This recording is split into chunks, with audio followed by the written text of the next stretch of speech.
How long have you been in business? We've been here, Hilo Surfboard Company has been here for about 8.5 years now. Why did you start a surfboard company? Well, I started with the intention of selling straight made in Hawaii products, which was going to be board bags, Hawaiian print board bags, and that turned out to be a little bit expensive. So I ended up doing some sales repping stuff, and then it evolved into the surf shop. What do you love about doing this business? People. That's about it. The surfers and others? Yeah, well, no, just interacting with people from all over the world that come inside the store, and sometimes they buy stuff, sometimes they don't buy stuff, but it's a people business. Cool. Well, show me what's locally made in here now. Of course, you're a locally owned business, but also what are your local products that you currently have? Well, basically, in the surf world, there are very few local made products. We do have some local shapers that are making surfboards. This one is one of them from Gary Young, who is out in Kapoho, and he makes these boards. Albizia wood, fully recycled products all the way through. It's a real, environmentally healthy surfboard. How does it ride? They're good boards. People like them.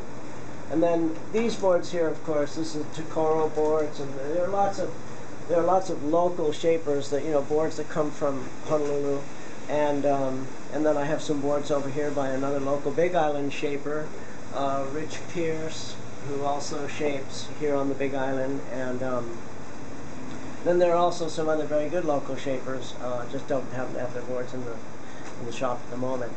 Cool, great. So when you're buying local in the surf world, you can buy from a local shaper. Mm-hmm. In the case of that Young board, it's also local materials. And I bet your shirt is locally made. That's pretty awesome. Printed on Kauai, yeah. Uh-huh. You can get them right here. My whole thing about buying local is, it's pretty simple. If you need to buy a stapler, you're not going to find a stapler that's made on the Big Island, or probably even made in Hawaii. So you've got to go to and do all your due diligence and find the most affordable stapler you can find.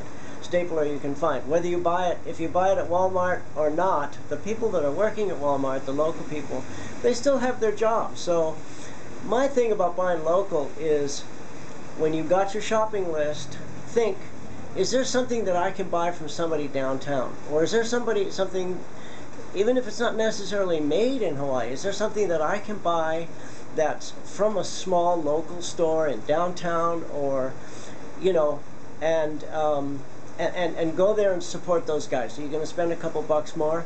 Maybe you are, but guess what? That's a good thing. It goes right back into the heart and soul of our little community. And like I say, not every product in every store is going to be made locally, but at least you're thinking local.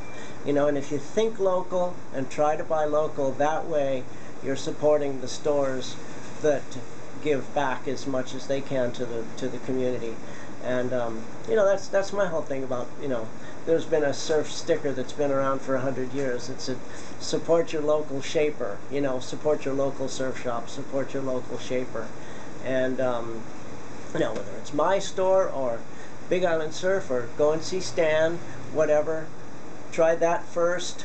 And if it doesn't work, it's getting pretty easy to sit at home and push the button on the internet and buy things too. But that really doesn't do anything to help our community here and our little economy. It relies on everybody going out and spending their dollars locally as much as possible. So come on in.